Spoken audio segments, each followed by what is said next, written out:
ये संसार तो असार है, न कोई पिता है, न कोई माता है, न कोई पुत्र है। असार है खलु संसारो दुख रूपी विमोह का।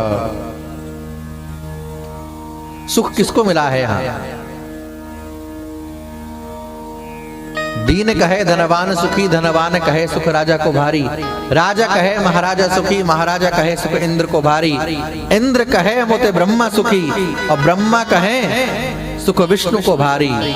पर तुलसीदास विचार कहे भजन बिनु सब जीव दुखारी। मुंचा ज्ञानम प्रजा रूपम मोहतो नरके गति। ये मोह नरक का कारण है, छोड़िए इसको। ये बेटा बेटी में मन फंसाना ऐसा है जैसे अंधेरे कुएं में, अंधे कुएं में रस्सी से हाथ पैर बांध करके किसी को डाल दिया जावे। हे पिताजी, संसार में जीना तो चाहिए, लेकिन संसार के भीतर ऐसे जीना चाहिए जैसे लोग धर्मशाला में जाकर के ठहरते हैं। आप वृंदावन गए, आश्रम में आए, आपने एक कमरा लिया, 4 दिन 6 दिन रुके और रुक करके चल दिए। अब आप कहें कि वाह महाराज, इस कमरे में एसी लगा है और सर्दी में तो इसमें रूम हीटर भी लगा है और बड़ा अच्छा गुदगुदा गद्दा है, इसमें कंबल बड़ा जोरदार है, अब भोजन बनाने की चिंता है नहीं, तीनों समय जो है भोजन मिल ही रहा है। अब हम नहीं जाएंगे, अब इस कमरे को नहीं छोड़ेंगे हम।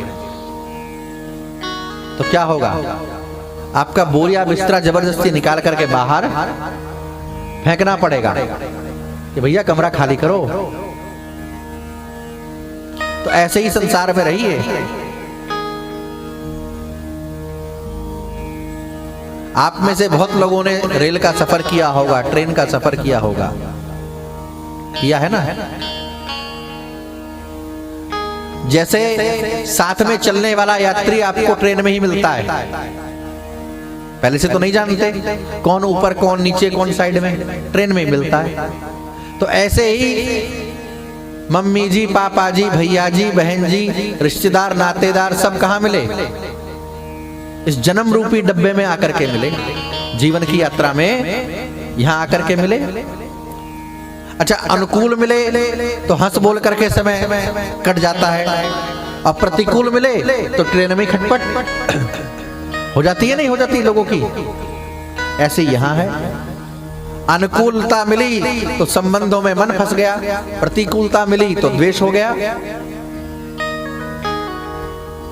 लेकिन चाहे अनुकूलता हो चाहे प्रतिकूलता हो, जहां तक जिसका टिकट है वो उतना सफर कर सकता है।